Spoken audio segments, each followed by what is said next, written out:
आप सभी का एक बार फिर से आपके अपने परिवार स्टडी 58 के अंदर स्वागत है। और आज के वीडियो के अंदर हम एसआई यानी जो राजस्थान सब इंस्पेक्टर जो भर्ती हुई थी उस भर्ती का हम जीके का जो पेपर देखेंगे जो कि 14/9/2021 को हुआ था।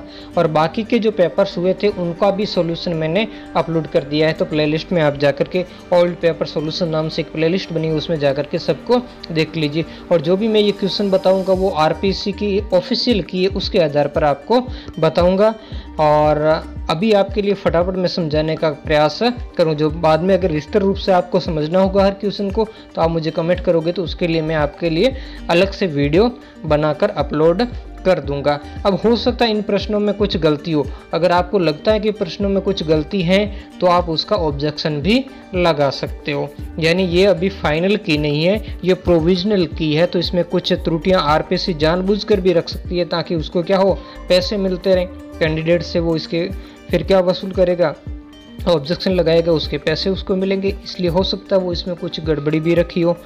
तो पहला क्वेश्चन है, नायनार कौन थे? तो नायनार कौन थे? देखो, जो भक्ति आंदोलन हम देखते हैं तो दक्षिण भारत से प्रारंभ होता है, जिसमें उसमें योगदान किसका होता है? नायनार और अलवार संतों का। तो जो नायनार संत होते हैं वो शैव मत को फॉलो करते हैं, और जबकि जो अलवार होते हैं, अलवार या कहीं आलवार, वो होते हैं वैष्णव संत होते हैं। तो यहाँ पर नयनार पूछा तो ये शैव संत है, यानी जो शिव की पूजा करने वाले शैव मत से संबंधित है। अगला क्वेश्चन संख्या दूसरा स्क्रीन पर आ चुका है कि आगरा नगर की स्थापना किसने की थी? क्या बेलोल लोदी ने की थी, इब्राहिम लोदी ने, सिकंदर लोदी ने या महमूद लोदी ने? तो किसने की थी? तो आगरा नगर की स्थापना आपके सिकंदर लोदी, जो सल्तनत काल के अंदर हुआ था, जो बिल्कुल ही धर्मान शासक था। और ये वही सिकंदर लोदी है जो कबीर के समय हुए थे, और कबीर ने इनका क्या जो कबीर जी थे उन्होंने सिकंदर लोदी के जो जलन का रोग है वो भी ठीक कर दिया था। और इसका एक बढ़ाई सेकतगी नामक पीर था, बढ़ाई प्रसिद्ध है, वो इसी से रिलेटेड है। अगला हम देखेंगे उष्ण मरुस्थलीय प्रदेश जो अधिकांश किन अक्षांशों के बीच महाद्वीपों के पश्चिमी भागों में पाए जाते? क्या पूछा है? उष्ण मरुस्थलीय प्रदेश पूछा है। और अधिकांश कौन से अक्षांशों के बीच में, जो अलग अलग महाद्वीप उनके पश्चिमी भाग में, यानी जो पूर्वी भाग में नहीं पूछा कि पश्चिमी भाग में पाए जाते हैं। तो तीसरे का जो आंसर है वो है ऑप्शन संख्या 1, 15 डिग्री से 30 डिग्री उत्तर या दक्षिण के अंदर। अगला हम देखेंगे चौथा क्वेश्चन, विश्व का सर्वोच्च पठार कौन सा है? तो चौथे का सही आंसर होगा विश्व का सर्वोच्च पठार कौन सा है? तिब्बत का पठार है, जो पामीर की गाड़, इसको विश्व की छत भी कहा जाता है। निम्न में से कौन सा एक शंकुधारी वन है, यानी शंकु के आकार का वन नहीं है? 3 तो ऐसे हैं वन जो शंकुधारी हैं, शंकु के आकार के, और एक ऐसा है जो नहीं है। तो हम जब वनों के देखते हैं तो कौन सी, देखो जो स्प्रूस बिल्कुल ये शंकुधारी है, लार्च भी शंकुधारी है, फर भी शंकुधारी, तो महोगनी ये शंकुधारी वन नहीं है। महोगनी जिसकी इमारती लकड़ी भी इससे काम में ली जाती थी, ये शंकुधारी वन की श्रेणी में नहीं आता है। और शंकुधारी वन उस क्षेत्रों में पाए जाते हैं जैसे कश्मीर वगैरह में आप देखते हो ऐसे, जहाँ पर अधिकतर बर्फ गिरती है, यानी कह सकते हैं अधिक ऊंचाई वाले इलाकों में। 1734 में आहूत हुड़ा सम्मेलन बिल्कुल ही महत्वपूर्ण है, जिसमें राजपूत ने क्या किया था? मराठों के विरुद्ध लड़ने के लिए राजपूतों ने एकता स्थापित करने का इसमें प्रयास किया था, तो उसके लिए हुड़ा सम्मेलन बुलाया था। तो इसका पूछा है कि इसकी अध्यक्षता किसने की थी? तो इसकी अध्यक्षता जो मेवाड़ के महाराणा थे जगत सिंह जी, उन्होंने इसकी क्या की थी? अध्यक्षता की थी। किसने की थी? मेवाड़ के महाराणा जगत सिंह जी ने। अगला जो क्वेश्चन संख्या हम देखेंगे 7वां, बर्मिंघम क्यों प्रसिद्ध है? देखो, उसमें जो नकोया के बारे में आया था 13 तारीख वाले में, इसमें बर्किंघम के बारे में आ रहा है। तो किसके लिए प्रसिद्ध है भाई? सूती वस्त्र उद्योग के लिए प्रसिद्ध है, कि लोह इस्पात उद्योग के लिए, या विद्युत संयंत्र के लिए, या एल्यूमिनियम उद्योग के लिए? किसके लिए है? तो इसका राइट आंसर होगा लोह एवं इस्पात उद्योग के लिए ये बर्मिंघम प्रसिद्ध है। अगला देखेंगे क्वेश्चन संख्या 8, निम्न में से कौन सी भू आकृति पूछा है कि दर्रा न होकर के पहाड़ी श्रृंखला, यानी इसमें से 3 ऐसे हैं जो दर्रे हैं और एक ऐसा है जो क्या है, दर्रे नहीं है, पहाड़ी श्रृंखला। तो हम देखते हैं थाल घाट बिल्कुल ही एक दर्रा है, भौर घाट भी दर्रा है, पाल घाट भी दर्रा है। और ये सारे के सारे दर्रे इस पश्चिमी घाट के अंदर अवस्थित है। जब आप मुंबई से महाराष्ट्र वगैरह की तरफ आगे जाते हो तो ये सारे दर्रे हमें देखने को मिलते हैं। जबकि पश्चिमी घाट ये पर्वत श्रृंखला है। जो भारत का आप नीचे का हिस्सा देखोगे ना इस टाइप का, तो यहाँ पर आपकी पश्चिमी घाट है और इस साइड में जो पूर्वी घाट पर्वत श्रृंखला और इस साइड में पश्चिमी घाट पर्वत श्रृंखला है। जबकि ये तीनों क्या है, थाल घाट, भौर घाट और पाल घाट, ये तीनों ही क्या है, दर्रे हैं। अगला क्वेश्चन संख्या 9 देखेंगे। तो क्वेश्चन संख्या 9 है कि भारत में निम्नलिखित राज्यों में से कौन सा रबर का उत्पादन नहीं करता। 3 राज्य ऐसे हैं जो रबर के उत्पादन करते, एक है वो नहीं करता है। तो क्या कर्नाटक करता है? बिल्कुल करता है। केरल बिल्कुल रबर का उत्पादन होता है और तमिलनाडु में भी बिल्कुल उत्पादन होता है। तो किस में नहीं होता? तेलंगाना। तो इसका सही आंसर होगा आपका तेलंगाना। बाकी कर्नाटक, केरल और तमिलनाडु के अंदर रबर का उत्पादन होता है। अगला देखेंगे किस प्रकार के लौह अयस्क में चुंबकीय गुण होते हैं। कौन सा? चुंबकीय गुण। तो इसका एक ही है, जैसे मैग्नेट, हम चुंबक को क्या कहते हैं? मैग्नेट कहते हैं ना इंग्लिश में, तो वो नाम इसी से संबंधित है। मैग्नेटाइट जो है उसमें कैसे होते हैं? चुंबकीय गुण। तो इस तरीके से आपको इसको याद भी रखना, आसानी से आपको याद भी हो जाएगा, आपको कोई दिक्कत भी नहीं आएगी। अगला हम देखेंगे कौन सा लौह इस्पात संयंत्र ब्रिटिश तकनीकी से लगाया गया। ये तो क्वेश्चन न जाने कितने एग्जाम्स के अंदर रिपीट हुआ है कि ब्रिटेन की सहायता से कौन सा स्थापित किया गया था। तो 11वें का सही आंसर होगा दुर्गापुर। कौन सा होगा? दुर्गापुर जो इस लौह इस्पात संयंत्र है उसकी स्थापना ब्रिटेन के तकनीकी सहयोग से की गई थी। अगला हम देखते हैं क्वेश्चन संख्या 12। मरमारा सागर के मध्य स्थित है। सागर वाला जो आपके 13 तारीख वाले पेपर में भी आया था और इसमें भी आया, उसमें वो स्वेजनेर वाला आया था, तो इसमें ये मरमारा सागर का आया है। तो इसका जो 12वें का अपना सही आंसर होगा ऑप्शन संख्या 2। जो मरमारा सागर है वो एंजियन सागर और काला सागर के मध्य स्थित है। इन दोनों सागरों को जोड़ने का काम करता है। ठीक है। अगला हम देखेंगे क्वेश्चन संख्या 13।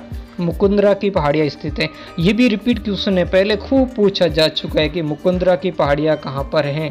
तो हम देखते हैं मुकुंदरा की पहाड़ियाँ, तो इसका सीधा सा उत्तर होगा हाड़ौती के पठार में, जो भी कोटा के अंदर है ना, कोटा बारा वाला ये जिला है ना, इस क्षेत्र के अंदर स्थित है। जो हाड़ौती वाला क्षेत्र है तो वहाँ पर स्थित है, तो वो ये हाड़ौती पठार में ही मुकुंदरा की पहाड़ियाँ अवस्थित है। मुकुंदरा जो वन्य जीव अभ्यारण्य भी है वो इन्हीं पहाड़ी क्षेत्रों के अंदर अवस्थित है। अगला हम देखेंगे सोम कमला अंबा सिंचाई परियोजना का निर्माण किस जिले के लिए। ये तो जो आपका 13 तारीख वाला क्वेश्चन था उसका बिल्कुल रिपीट ही हुआ है ना। उसमें ये सोम कमला अंबा ये ऑप्शन में था और जो डूंगरपुर है वो आपके प्रश्न के अंदर था, तो इसमें उसका थोड़ा सा चेंजेस कर दिया। तो इसका सही आंसर होगा डूंगरपुर। यानी बाद में जिसका नंबर आता जो एग्जाम आते उसको काफ़ी पेपर देखने के बाद काफ़ी हेल्प मिल जाती है और उस हिसाब से वो 1-2 दिन में देख लेता है। अगला प्रश्न, किस खनिज से सीमेंट चादरें बनाई जाती, टाइलें बनाई जाती, फिल्टर्स बनाए जाते हैं, बॉयलर्स बनाए जाते और अन्य ताप रोधक वस्तुओं का निर्माण किया जाता है। तो ये है आपका एस्बेस्टोस। जो एस्बेस्टोस जो ताप रोधक होता है, ताप रोधक खनिज है, तो इसी कारण से सीमेंट की जो चादरें आती है वो बनाई जाती है। जो हम देखते हैं ना सीमेंट की जो घरों में प्रयोग करते हैं वही चादरें, टाइलें होती है बनाने की, फिल्टर्स, बॉयलर्स है ना, जो बड़े बड़े फैक्ट्रीज वगैरह में होते हैं, अन्य ताप रोधक वस्तुएं, तो वहाँ पर किससे बनाई जाती है? एस्बेस्टोस से बनाई जाती है। अगला क्वेश्चन संख्या 16 है कि गंगानगर शुगर मिल्स लिमिटेड ने चुकंदर से चीनी बनाना कब प्रारंभ किया। ये पूछा है कि कब। थोड़ा सा इसका लेवल था, अच्छा खासा क्वेश्चन था, तो 1968 के अंदर किया था। कब किया था इसने प्रारंभ? 1968 के अंदर गंगानगर जो शुगर मिल्स लिमिटेड उसने चुकंदर से चीनी बनाने का कार्य प्रारंभ किया था। क्वेश्चन संख्या 17 था कि निम्नलिखित में से कौन सी पाइपलाइन केवल गैस का परिवहन करती है। केवल और केवल गैस, बाकी 3 ऐसी है जिसमें गैस के अलावा और भी चीज़ों का परिवहन होता है, लेकिन एक ऐसी तो ये कौन सी है? तीसरा ऑप्शन सही होगा, हजीरा, जो गुजरात के अंदर है, विजयपुर और जगदीशपुर जो उत्तर प्रदेश तक के इलाके में जाती है। अगला है क्वेश्चन संख्या 18। हम देखेंगे कि निम्नलिखित में से किस अधिनियम द्वारा केंद्र में द्वैध शासन की स्थापना। देखो प्रांतों में भी द्वैध शासन स्थापित किया गया और केंद्र में भी किया गया। तो जो प्रांतों में द्वैध शासन स्थापित किया गया था वो तो 1919 के अधिनियम द्वारा, जबकि 1935 के अधिनियम द्वारा कहाँ पर? केंद्र में द्वैध शासन स्थापित किया गया था। जो प्रांतों से हटा दिया और केंद्र में उसकी क्या करती थी? द्वैध शासन की स्थापना कर दी थी। अगला हम क्वेश्चन संख्या 19 देखेंगे। थोड़ा इसको छोटा कर लेता हूँ, बड़ा है प्रश्न। इसमें क्या करना, आपको मिलान करना है। चलो अब इतना ही छोटा करूँगा, फिर ज़्यादा आपको दिखेगा नहीं, ठीक है ना। अब देखो इसमें पूछा मिलान करना। सबसे पहले आपको ध्यान देना है इसको बिल्कुल अच्छी तरीके से कि एक तरफ संविधान के जो प्रावधान है और दूसरा विदेशी संविधानों से ग्रहण, यानी कौन से संविधान के प्रावधान विदेशी संविधानों से ग्रहण किए गए। तो विधि निर्माण की प्रक्रिया पहला तो पूछा है कि जो विधि निर्माण है उसकी प्रक्रिया कहाँ से ली गई है। तो जो विधि निर्माण की प्रक्रिया, ऑप्शन आपको मैं बाद में दिखा दूंगा। तो जो विधि निर्माण है उसकी प्रक्रिया कहाँ से ली गई है, तो हम देखते हैं विधि निर्माण का मतलब है कानून बनाने की शक्ति, है ना। कैसी शक्ति, कानून बनाने की। अब ऑप्शन भी 1-2 आपको दिखाएंगे, ठीक है। तो कहाँ से ली गई है, ब्रिटिश संविधान से ली गई है। किस संविधान से, ब्रिटिश संविधान से ली गई। जबकि न्यायिक पुनरावलोकन की शक्ति ये किसमें, ये संयुक्त राज्य अमेरिका के संविधान से। जो न्यायिक पुनरावलोकन की शक्ति है वो संयुक्त राज्य अमेरिका के संविधान से ली गई है। जबकि स्वतंत्रता समानता, तो ये तो फ्रांस से संबंधित, फ्रांस की क्रांति के बढ़ई मैथुन वहीं से निकली। जबकि अवशिष्ट शक्तियां का जो वो कनाडा के संविधान से प्रावधान लिया गया। तो इसका सही ऑप्शन क्या हो जाएगा, हम देखते हैं कि देखो पहले का तो बी राइट था, दूसरे का सी, तीसरे का ए और चौथे का डी। तो इसमें से हम देखते हैं तो ऑप्शन संख्या हमारे सामने आता है 2। ऑप्शन संख्या 2 राइट है, ये ऑप्शन संख्या 2। चलो अब आगे देखते हैं, वापस थोड़ा जूम कर लेता हूँ, आपको बड़ा अच्छा दिखेगा। क्वेश्चन संख्या 20 है, सोनाड़ी नस्ल की भेड़ें राजस्थान के किस जिले में पाई जाती। तो सोनाड़ी नस्ल की जो दक्षिण राजस्थान में, ये जो दक्षिण राजस्थान वाला इलाका, वहां पर सोनाड़ी नस्ल की भेड़ें पाई जाती है। तो यहाँ हम देखेंगे दक्षिण राजस्थान का कौन सा इलाका था, उदयपुर। वैसे सिरोही में भी थोड़ी बहुत ये पाई जाती है, लेकिन अधिकतर जो है वो उदयपुर वाले क्षेत्र में पाई जाती है। चलो आगे बढ़ते हैं, क्वेश्चन संख्या 21 की तरफ बढ़ते हैं। ये कथन किसका है, थोड़ा सा इसको भी छोटा कर लेता हूँ ताकि पूरा दिखे। इसने पूछा है ये कथन किसका है कि मैं आपके इस विचार से सहमत हूँ, यद्यपि हमारे संविधान में ऐसे उपबंधों का भी समावेश है जो केंद्र को ऐसी शक्ति प्रदान कर देते हैं जिनमें प्रांतों की स्वतंत्रता समाप्ति हो जाती, फिर भी ये परिसंघात्मक संविधान है। ये जो कोटेशन दिया था ये किसका, तो ये है डॉक्टर भीमराव अंबेडकर का। डॉक्टर भीमराव अंबेडकर ने दिया था। अगला हम देखेंगे क्वेश्चन संख्या 22वां। क्वेश्चन संख्या 22वां कहता है कि राज्य सार्वजनिक प्रयोजनों के लिए अनिवार्य सेवा अधिरोपित कर सकता है। ऐसी सेवा अधिरोपित करने में राज्य निम्नलिखित में से किस आधार समूह में कोई विभेद नहीं कर सकता, यानी कोई भेदभाव नहीं कर सकता उनके साथ में। तो इसका सही आंसर क्या होगा, और धर्म, मूल वंश, जाति या वर्ग के आधार पर राज्य किसी के साथ भेदभाव नहीं कर सकता। एक तो किसी का धर्म नहीं देख सकता, उसका वंश क्या, मूल वंश क्या उसको नहीं देखेगा, उसकी जाति क्या उसको नहीं देखेगा, उसका वर्ग नहीं देखेगा, ठीक है ना। तो इस तरीके से ये अपने संविधान के अंदर भी यही बात ली गई है। अगला हम देखेंगे क्वेश्चन संख्या 23 है, लोकसभा का अध्यक्ष अपना त्याग पत्र किससे संबोधित करके देखता। बहुत ही अच्छा क्वेश्चन और प्यारा सा क्वेश्चन है, और यही क्वेश्चन गलती करवा देता है। तो क्वेश्चन संख्या 23 का सही है लोकसभा के उपाध्यक्ष को, यानी लोकसभा का अध्यक्ष उपाध्यक्ष को और उपाध्यक्ष अध्यक्ष को देता है अपना त्याग पत्र, ठीक है। तो अगला क्वेश्चन संख्या 24 देखेंगे। 24 है क्वेश्चन संख्या, राज्यों के किस समूह में द्विसदनात्मक व्यवस्था, मतलब 2 सदन है, एक उच्च सदन और एक निम्न सदन, यानी विधानसभा और विधान परिषद है वहां पर। तो पहले में राजस्थान आया, तो राजस्थान था ही नहीं, राजस्थान में प्रस्ताव दिया गया लेकिन नहीं है। दूसरे में बिहार में है बिल्कुल, महाराष्ट्र में है, उत्तर प्रदेश में है, और किसमें, कर्नाटक में। तो ऑप्शन तो बिल्कुल यही सही होना चाहिए। और देख लेते हैं, बिहार उत्तर प्रदेश में है, आंध्र प्रदेश में, लेकिन यहाँ पर गोवा में नहीं है। आंध्र प्रदेश में है लेकिन गोवा में नहीं है। या फिर राजस्थान आ गया तो राजस्थान में था ही नहीं, बाकी ऑप्शन देखना ही नहीं है। तो ऑप्शन से क्या 2 राइट होगा। अभी वर्तमान के अंदर ये 6 जो राज्य उसमें, जिसमें आपका बिहार आ गया, महाराष्ट्र, उत्तर प्रदेश, कर्नाटक, 3 ये हो गए, चौथा आंध्र प्रदेश हो गया, 4 ये हो गए, चौथा 5वां आंध्र प्रदेश, और छठा आपके तेलंगाना। जम्मू कश्मीर में भी था पहले साथ में, लेकिन जम्मू कश्मीर को अब क्या कर लिया गया, अब उसको केंद्र शासित प्रदेश बना दिया गया, ठीक है ना। हो सकता है आगे जब वहाँ पर चुनाव वगैरह हो, बहाली हो, तो क्या स्थिति निकल कर सामने आएगी। अगला जो हम देखेंगे क्वेश्चन संख्या 25 देखेंगे। तो जो क्वेश्चन संख्या 25 है कि भारत के उच्चतम न्यायालय के न्यायाधीश को हटाने का प्रस्ताव पारित करते हैं। कैसे हटाते हैं उच्चतम न्यायालय के न्यायाधीश को? तो उसके लिए संसद के निम्न सदन के साधारण बहुमत द्वारा नहीं भाई, साधारण वो भी न्यायाधीश को हटाना हो उच्चतम न्यायालय के हाई कोर्ट के सुप्रीम कोर्ट के, संसद के उच्च सदन के 2/3 बहुमत नहीं, केवल उच्च सदन यानी केवल राज्यसभा भी काम थोड़ा ही कर सकती, प्रत्येक सदन की कुल संख्या के बहुमत द्वारा। तो ये भी नहीं हो सकता, बहुमत द्वारा नहीं हो सकता।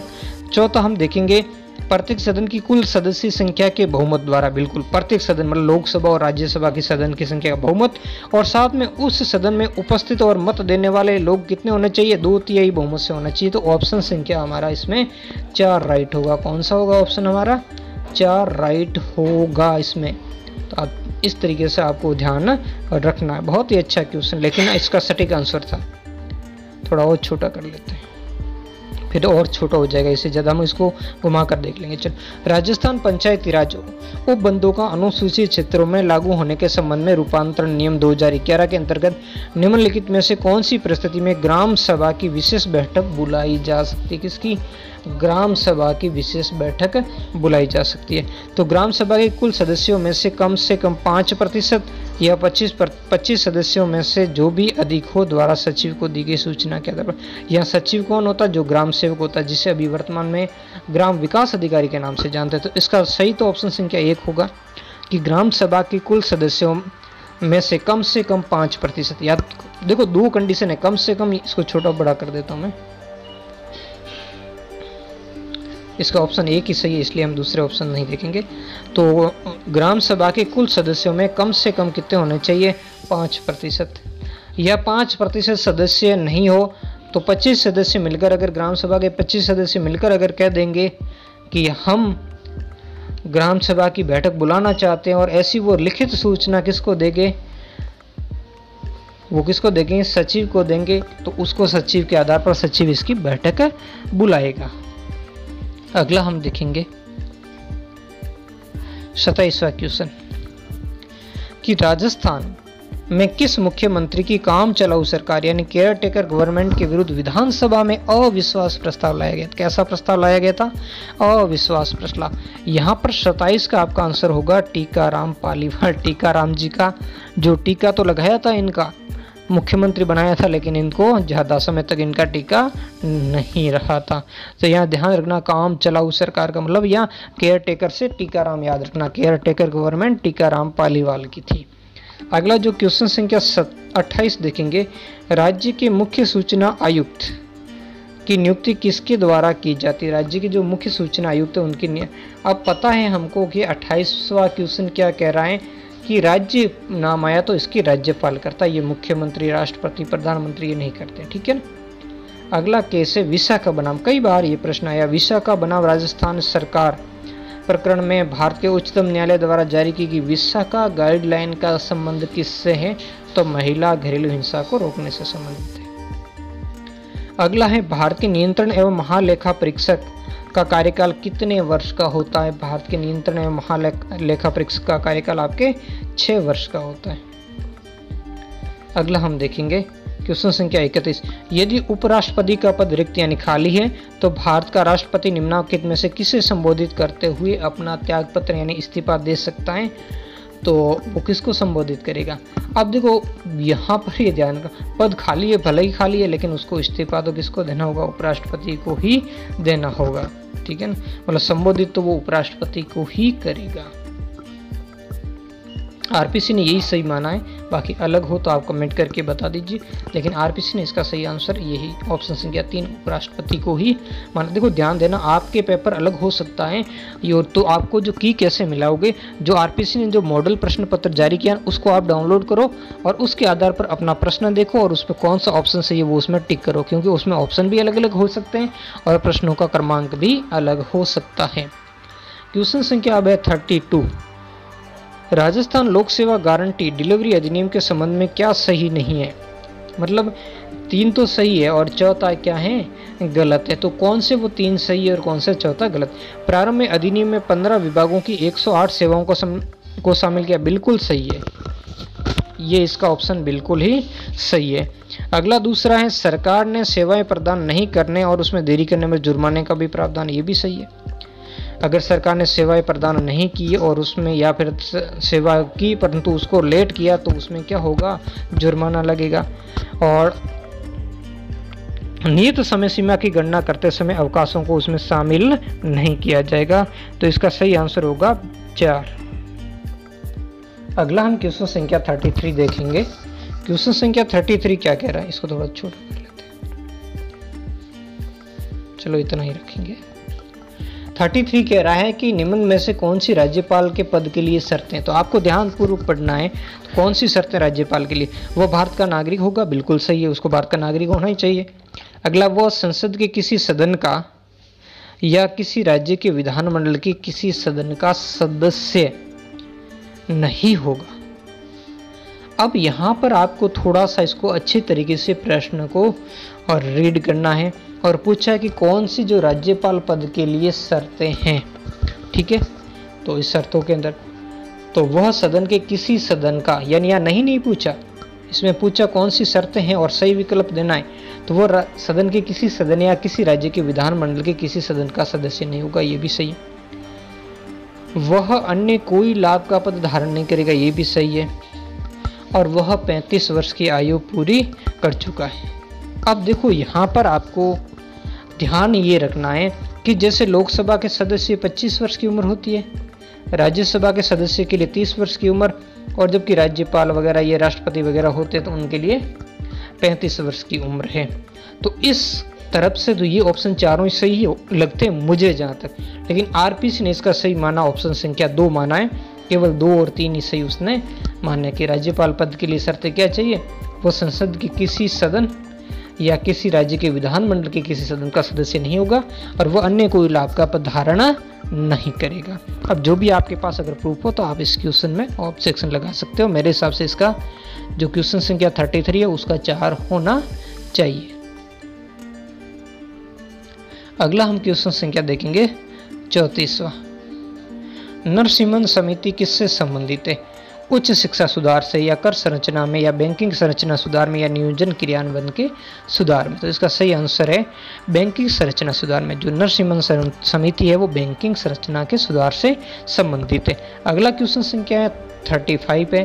भारत की 12 वर्षीय या कह सकते हैं 12वीं पंचवर्षीय योजना का मुख्य विषय क्या था, तो इसका आपको सही ऑप्शन तो आपके दिमाग में आ गया होगा 35 का, ऑप्शन संख्या बी, तीव्र अधिक समावेशी और सुस्थिर वृद्धि। तीव्र अधिक समावेशी और सुस्थिर वृद्धि।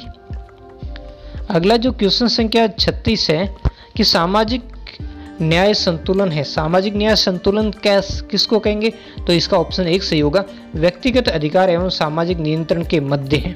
जो सामाजिक न्याय का संतुलन किसके बीच में, व्यक्तिगत अधिकार और सामाजिक जो नियंत्रण दोनों के बीच में यानी मध्य की स्थिति है। अगला क्वेश्चन संख्या हम 34 देखेंगे। क्वेश्चन संख्या 34 क्या कह रहा है, क्वेश्चन संख्या 34 कह रहा है कि भारत सरकार ने एक सुधार पैकेज यानी आत्मनिर्भर भारत अभियान की घोषणा की और ये प्रोत्साहन पैकेज भारत के सकल घरेलू उत्पाद का कितना प्रतिशत है, कितना प्रतिशत खर्च किया, तो ये है भारत के सकल घरेलू उत्पाद का 10% है। कितना प्रतिशत है, 10%। ये भी शायद अभी कुछ एग्जाम्स के अंदर रिपीट हुआ प्रश्न लग रहा है। अगला है सार्वजनिक आवश्यकताएं जो उपभोक्ताओं की वरीयता के आधार पर संतुष्ट होती है वह कहलाती हैं। अब कैसी कहलाती है, वो मेरिट आवश्यकताएं। कैसी कहलाती है, मेरिट, मतलब जो जिसकी डिमांड होगी ज़्यादा होगी उसकी पूर्ति जल्दी होगी। वरीयता पूछा तो वरीयता को हम क्या कहेंगे, इंग्लिश में मेरिट ही कहेंगे, तो मेरिट आवश्यकताएं। अगला है क्वेश्चन संख्या 39, भारत की पहल योजना संबंधित। बहुत अच्छी बात है, ये भी क्वेश्चन पहले कंपटीशन एग्जाम में पूछा जा चुका। तो पहल क्या है, उपभोक्ताओं के खाते में जो एलपीजी अनुदान है उसका हस्तांतरण करने से संबंधित, यानी सब्सिडी जो आपके खाते में आती है वो। हालांकि अभी तो मोदी ने सब कुछ बंद कर रखा है, कुछ भी नहीं आ रही, लेकिन ये पहले उनके द्वारा ही शुरू की गई थी। अगला 40वां क्वेश्चन है, निम्न में से कौन सा मानव विकास सूचकांक यानी एसडीआई का सूचक नहीं है, यानी उसका मापन करने के से संबंधित नहीं है। 3 तो ऐसे हैं जो हैं संबंधित और चौथा वो नहीं है। तो जीवन स्तर, बिल्कुल जीवन स्तर देखा जाता, शिक्षा भी देखी जाती है और जीवन जो प्रत्याशा वो भी देखी जाती है। और तो ये कौन सा, ये ऑप्शन 4 होगा, पर्यावरण की स्थिति इसमें नहीं देखी जाती है। अगला हम देखेंगे कि मुख्यमंत्री राजश्री योजना के तहत बालिकाएं जो राजस्थान राज्य से संबंधित जिनका जन्म की तारीख से पहली तारीख या उसके बाद हुआ वो वित्तीय सहायता की पात्र है। तो यहाँ पर इसका ऑप्शन संख्या होगा जून 2016, यानी जो राजश्री योजना के तहत राजस्थान राज्य की वो बालिकाएं पात्र है जिनका जन्म जो जून की पहली तारीख यानी जून 2016 के बाद में है। तो पहली तारीख या उसके बाद हुआ है, पहली तारीख मतलब 1 जून या उसके बाद हुआ, तो वो सरकार की तरफ से जो वित्तीय सहायता है उसको प्राप्त कर सके, यानी जून, ध्यान रखना जून 2016। क्वेश्चन संख्या 42 है, प्रधानमंत्री कृषि सिंचाई योजना यानी सूक्ष्म सिंचाई जो PMKSYMI नामक जो योजना है, उस योजना के तहत किसानों की सभी श्रेणियों के लिए केंद्र राज्य का अनुपात कितना है? तो 42 का 3 है, 60-40 का। अधिकतर राज्य, केंद्र और राज्य की जो योजना है उसमें अधिकतर जो अनुपात 60-40 का ही कर दिया, कुछ एक उसमें अपवाद है, बाकी सब में अब 60-40 का ही अनुपात है। राजस्थान सतत विकास लक्ष्य सूचकांक 10 के अनुसार किस जिले ने सर्वाधिक अंक प्राप्त किए? तो ये जिला कौन सा था? झुंझुनू जिले ने सर्वाधिक स्थान प्राप्त किए। उस प्रश्न में आपके स्मार्ट सिटी का पूछा था, इसमें ये पूछ लिया। चलो ठीक है, अगला हम देखेंगे जनगणना 2011 के अनुसार राजस्थान का न्यूनतम महिला साक्षरता वाला जिला कौन सा है? तो न्यूनतम महिला साक्षरता किसकी है? जालौर जिले की है। ठीक है ना, कौन से जिले की है? जालौर जिले की। अगला क्वेश्चन संख्या 45 है कि राजस्थान में नवजीवन योजना, बहुत जो योजनाओं के बारे में सारा पूछा जा रहा है, लेकिन अच्छे क्वेश्चन पूछे, डेट्स कम पूछ रहा है, एक प्रश्न में ही पूछिए। तो जो 45 का नवजीवन योजना, इसका ऑप्शन संख्या अ है, अवैध जो शराब के निर्माण से में शामिल जो व्यक्ति या समुदाय है उनके लिए है। अगला जो क्वेश्चन संख्या 46 है, लेखांकन में समाहित यानी कौन कौन से शामिल है? जो लेखांकन होता है उसमें क्या क्या शामिल है? तो हम इसका देखेंगे 46 का, क्या आंकड़ों के संग्रहण की प्रणाली और उक्त प्रणाली द्वारा सूचनाओं का प्रेषण बिल्कुल है। लेन देन पर नजर रखना बिल्कुल रखी जाती है, लेन देन पर, और वित्तीय जानकारी संग्रहण बिल्कुल। तो ये तीनों ही ऑप्शन सही है लेखांकन के अंदर। अगला हम देखेंगे क्वेश्चन संख्या 47, निम्न में से कौन सा राजकोषीय नीति का उपकरण नहीं है? यानी 3 तो ऐसे जो राजकोषीय नीति के उपकरण है और एक वो नहीं, कौन है? तो बैंक दर नहीं है। ठीक है, बाकी ये कर, सरकारी व्यय, सार्वजनिक ऋण, ये राजकोषीय नीति के क्या है? उपकरण है। अगला हम देखते हैं 48वां क्वेश्चन, पहाड़ पर चढ़ता हुआ मनुष्य आगे की ओर क्यों झुक जाता है? ये पूछा कि आगे की ओर क्यों झुक जाता है? क्योंकि आगे की ओर इसलिए झुकता है, वो स्थायित्व बढ़ाने के लिए मनुष्य पहाड़ पर चढ़ता हुआ तो आगे की ओर झुक जाता है। क्वेश्चन संख्या 49 है, मानव शरीर में ग्लूकोज के रूप में संग्रहित होता है। तो ग्लूकोज के रूप में कौन संग्रहित होता है? तो ग्लाइकोजन। जो ग्लाइकोजन है वो ग्लूकोज के रूप में मानव शरीर के अंदर जो संग्रहित होता जाता है, तो ग्लूकोज से ग्लाइकोजन आपको ध्यान रखना है। क्वेश्चन संख्या 50 है, मनुष्य के शरीर का कठोरतम पदार्थ कौन सा है? इन्होंने पूछा है कठोरतम। तो कठोरतम कौन सा पदार्थ होता है? दांत का जो इनेमल होता है वो सबसे क्या होता है? कठोर। तभी तो हम पत्थर भी चबा जाते हैं, वैसे पत्थर नहीं चबाया जाता, मतलब सख्त से सख्त वस्तुएं हम चबा जाते हैं। अगला है थारपारकर किस पशु की नस्ल है? अब ध्यान देना, ऑप्शन संख्या इसका तो सही तो एक ही होगा, जो थारपारकर गाय है। आप मुझे कमेंट करके बताइए कि ये जो थारपारकर शैली की गाय जो कहाँ पर इस नस्ल की गायें पाई जाती है। ठीक है, तो इसका ऑप्शन संख्या 1 सही होगा। निम्न में से किस समग्र को राष्ट्रीय आय कहा जाता है? राष्ट्रीय आय किसको कहा जाता है? इसका 2 होगा, साधन लागत पर विशुद्ध राष्ट्रीय उत्पाद। ठीक है, साधन लागत पर जो विशुद्ध राष्ट्रीय उत्पाद होता है उस उत्पाद को, यहाँ इंग्लिश देखना चाहते हैं, यहाँ पर लिखा है नेट नेशनल यानी NNP कह सकते हैं इसको। अगला हम देखेंगे क्वेश्चन संख्या 53 है। क्वेश्चन संख्या 53 कह रहा, निम्नलिखित में से कौन सी सब्जी मूल यानी जड़ नहीं है? यानी 3 तो ऐसी है जो जड़ों से होती है, जबकि एक सब्जी ऐसी है जो जड़ नहीं है, ये आलू। तो आपको ध्यान रखना, इसमें कंफ्यूजन होता है कि कई आलू जो नीचे लगता है ना, जड़ों में ही लगता है वैसे तो, लेकिन ज़मीन के अंदर ही लगता है, लेकिन कई सारे लोग क्या करते हैं, इस आलू को इसमें लिख देते हैं कि ये जड़ है, लेकिन आलू देखो जड़ों के लगता है, जड़ नहीं है। कि ज़मीन के अंदर लगता है, जड़ों के लगता है, लेकिन ये जड़ नहीं है। जबकि गाजर तो क्या आप देखते हो, गाजर को भी उखाड़ करके, गाजर मूली लगभग एक जैसी होती है, जड़ है, उस जड़ को ही हम खाते हैं। और सलजम में भी वैसा ही है, जो जड़ होती है उसी भाग को हम सब्जी के रूप में खाने के लिए प्रयोग करते हैं, जबकि आलू की केवल जड़ नहीं होती, उस जड़ के लगते हैं आलू, उसको हम प्रयोग करते हैं। तो ये अलग है इसमें। अगला है क्वेश्चन संख्या 54, निम्न में से डेटा की सबसे छोटी संभव इकाई क्या है? तो डेटा की सबसे छोटी संभव इकाई तो क्या है? बिट है। क्या है? 54 का एक बिट है, बाइट। फिर उसके बाद आ जाएगी बाइट, बाइट के बाद किलोबाइट, किलोबाइट के बाद मेगाबाइट, फिर टेराबाइट, अपने गीगाबाइट, गीगाबाइट के बाद टेराबाइट, ऐसे आगे इसकी इकाइयाँ बढ़ती जाएगी। अगला क्वेश्चन संख्या 55 है, कौन सा पानी में घुलनशील विटामिन है? यानी ऐसा विटामिन कौन सा जो पानी में घुल जाता है? तो विटामिन B1 है, जो ऐसा है जो पानी में क्या होता है? घुल जाता है। आप सभी से एक बार फिर से रिक्वेस्ट है कि अगर आपने चैनल को सब्सक्राइब नहीं किया तो प्लीज़ चैनल को सब्सक्राइब करें और वीडियो को अधिक से अधिक लाइक करें, अपने दोस्तों तक फैलाएं और कमेंट निरंतर करते रहें। निम्नलिखित में से कौन सी गैसें अम्लीय वर्षा के लिए मुख्यतः उत्तरदायी है? यानी जो अम्ल वाली वर्षा होती है उसके लिए मुख्य रूप से जिम्मेदार गैसें कौन सी है? तो इसके लिए ऑप्शन संख्या 4 होगा, सल्फर डाइऑक्साइड और नाइट्रस ऑक्साइड होती है। ये अम्लीय वर्षा के लिए मुख्य रूप से उत्तरदायी कौन सी? सल्फर डाइऑक्साइड और नाइट्रस ऑक्साइड। क्वेश्चन संख्या आपके सामने आ चुका 57 कि केंद्रीय भेड़ एवं ऊन अनुसंधान संस्थान राजस्थान में कहाँ पर स्थित है? तो 57 का एक हो जाएगा, अविकानगर टोंक के अंदर स्थित है। क्वेश्चन संख्या 58 है कि शब्द नैनो टेक्नोलॉजी का प्रयोग सबसे पहले किसने किया था? शब्द उसमें भी नैनो टेक्नोलॉजी से पहले पेपर में भी आया था, जो 13 तारीख को हुआ था उस वाले पेपर जीके वाले में, और इसमें भी आया है।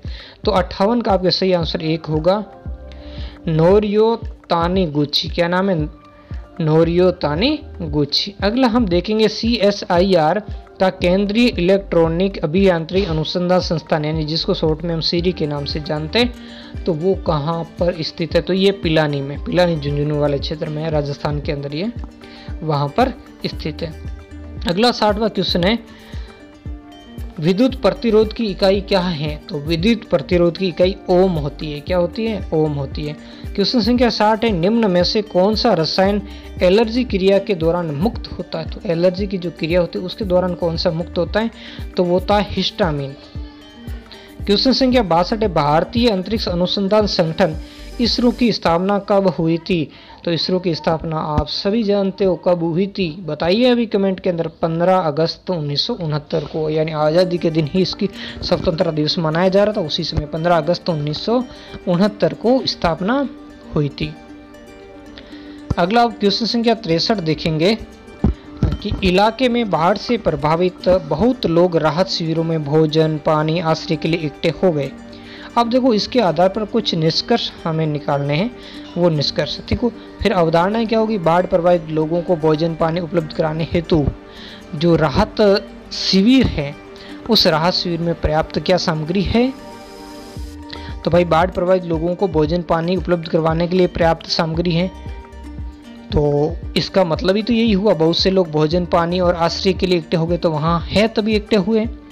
वो लोग जिनके घर पानी में पूर्ण रूप से डूबे हैं, जिनको राहत शिविरों में स्थायी आवास दिया जाएगा। तो बिल्कुल ये भी दूसरा ही हम देख रहे हैं कि ये इससे क्या हो रहा है? सफल हो रहा है।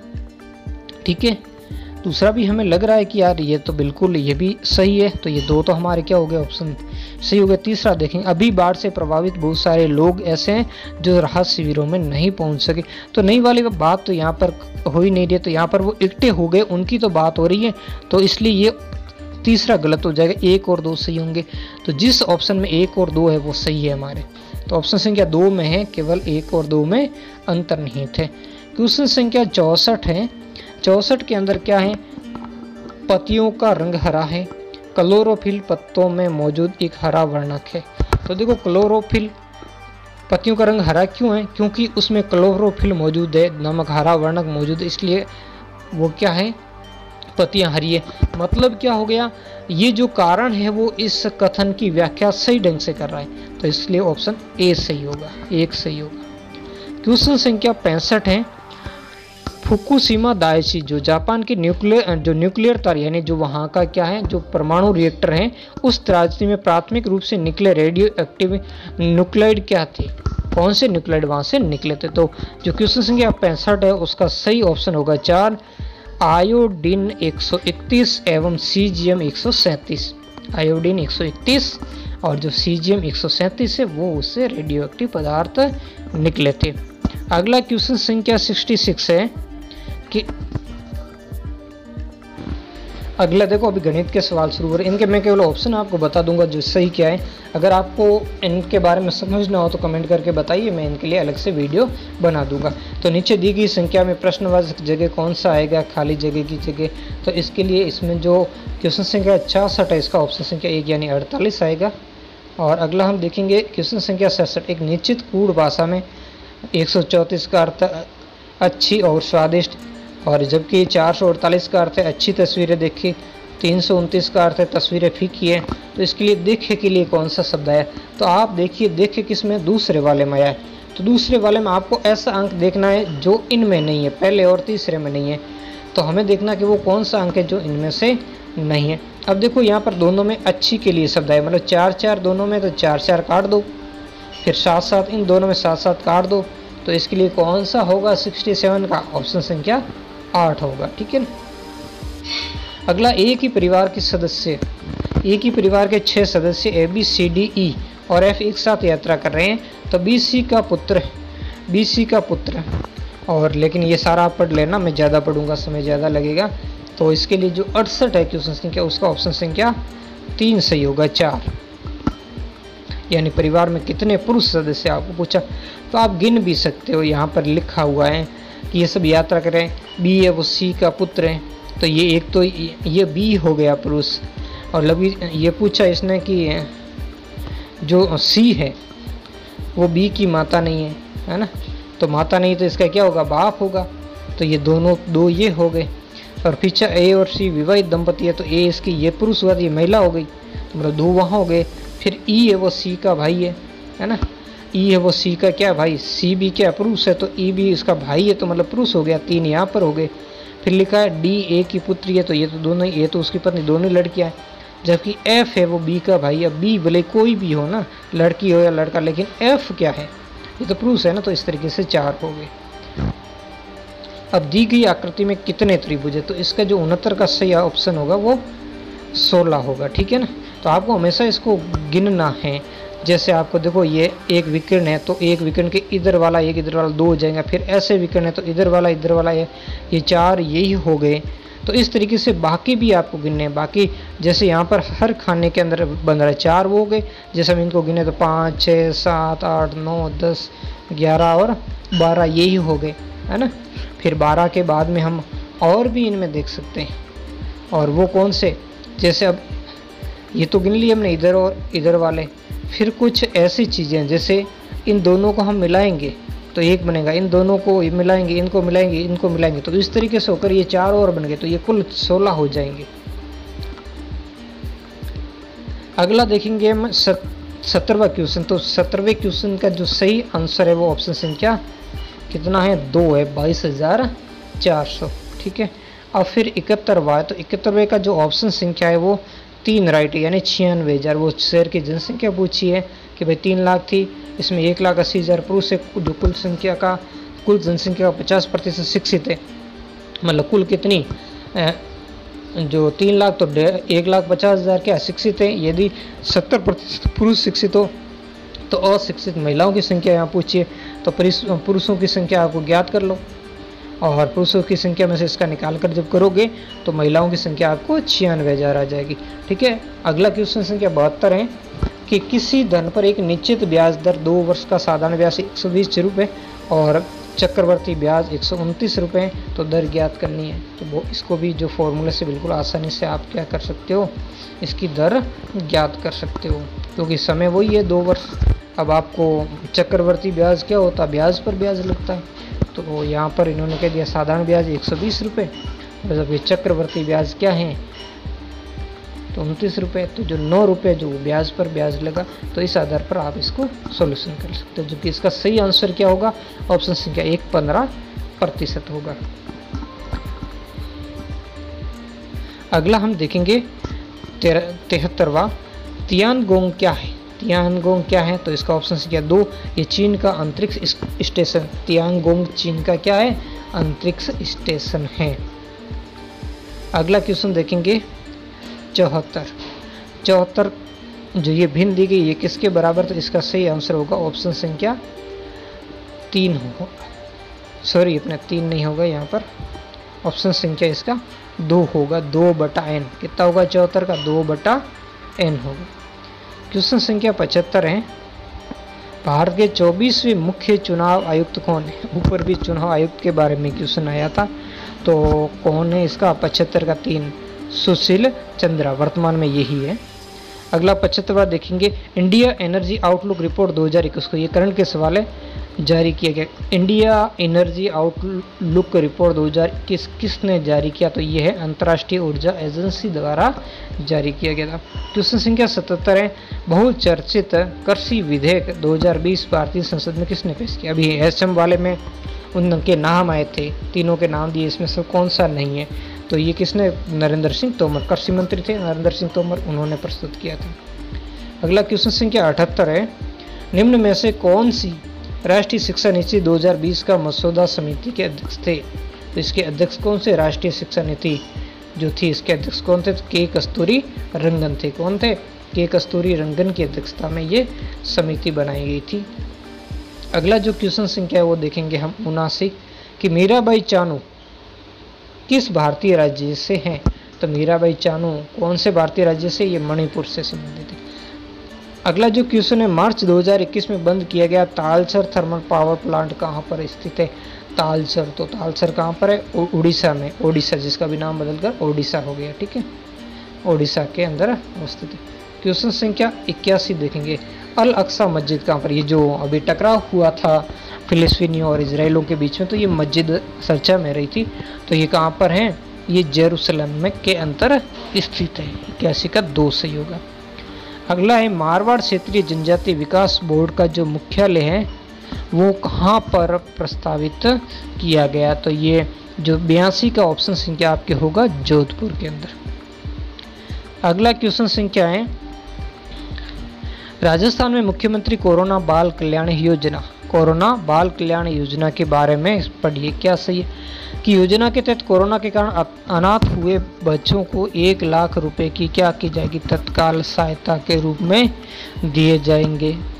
दूसरा पूछा है कि ऐसे अनाथ बच्चे जो 18 वर्ष की आयु तक प्रति माह 3,500 रुपये दिए जाएंगे। ये गलत है, यहाँ 3,500 नहीं 3,000 रुपये दिए जाते हैं। कितने लिए जाते हैं, 3,000 रुपये। जब तक वो 18 वर्ष की उम्र प्राप्त करेगा तो उसको 3,000 रुपये दिए जाएंगे, जबकि ये सही है, ऑप्शन संख्या 1 सही है, इसका 1 सही होगा, केवल एक कथन क्या है, सत्य है। तो इस योजना के तहत जो अनाथ हुए बच्चों को 1 लाख रुपए की सहायता वो तत्काल सहायता के रूप में, जबकि वो 18 वर्ष तक का होगा तब तक 3,000 रुपये उसको प्रति माह दिए जाएंगे।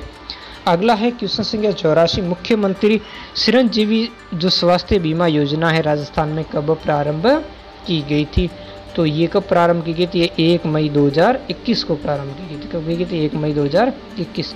अगला है कोविशील्ड क्या है, 85 का। बहुत अच्छे यहाँ कोरोना से संबंधित भी क्वेश्चन अच्छे खासे पूछे गए कि कोविशील्ड क्या है, तो ये कोविड-19 के लिए जो रैपिड एंटीजन परीक्षण किट है, ये क्या है, कोविड-19 के लिए जो रैपिड एंटीजन परीक्षण किट है। अगला क्वेश्चन संख्या है 86 कि आईटी नियम 2021 में ट्रेसेबिलिटी प्रावधान क्या है, तो 86 का ऑप्शन आपके 2 सही होगा कि किसी सूचना के प्रथम निर्गमकर्ता की पहचान प्रदान करने की सोशल मीडिया मंचों की क्या है, विधिक जिम्मेदारी है, ठीक है। अगला क्वेश्चन संख्या 27, भारत का टोक्यो ओलंपिक 2020 में जीते गए पदकों की संख्या कितनी है, तो 87 का 1 सही होगा। भारत ने कुल कितने पदक जीते हैं, इसमें 7 पदक जीते। अगला क्वेश्चन संख्या है 88 कि चंद्रयान 2 ऑर्बिटर ने चांद की सतह पर मौजूद किस क्रेटर की तस्वीर ली है, और उस क्रेटर का आपको नाम बताना, तो वो कौन सा है, साराभाई क्रेटर। कौन सा क्रेटर है, साराभाई क्रेटर है, उसकी तस्वीर जो चंद्रयान 2 के ऑर्बिटर ने ली थी, इसका नाम है साराभाई क्रेटर।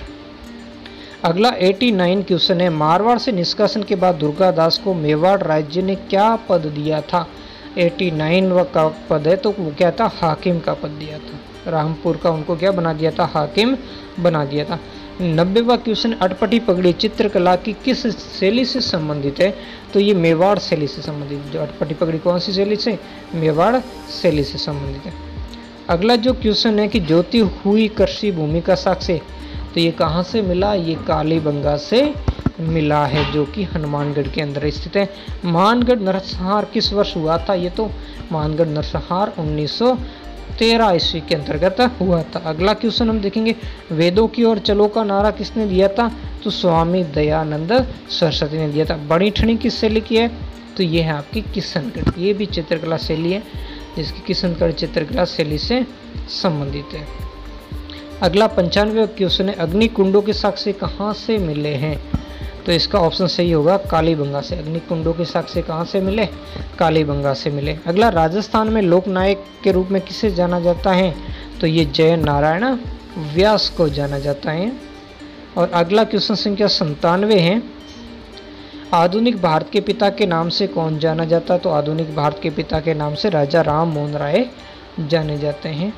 और 98वां क्वेश्चन है, कजली तीज किस त्योहार को मनाया जाता है, तो 98 का ए होगा भाद्रपद कृष्ण यानी तृतीया, उसको कजली तीज के नाम से।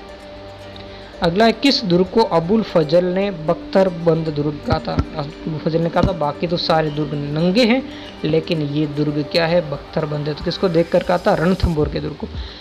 अंतिम क्वेश्चन है, सुभाष चंद्र बोस ने महात्मा गांधी को राष्ट्रपिता का संबोधन दिया था, कौन से दिनांक को दिया था, तो 6 जुलाई 1944 को, जिसमें उसने कहा है कि राष्ट्रपिता आज़ादी का जो अंतिम संघर्ष शुरू हो चुका है और हम आपका क्या चाहते हैं, आशीर्वाद चाहते हैं। ठीक है, तो ये कुल 100 क्वेश्चन थे। तो आज की वीडियो में इतना ही, मिलते हैं नेक्स्ट वीडियो में नए टॉपिक के साथ। धन्यवाद।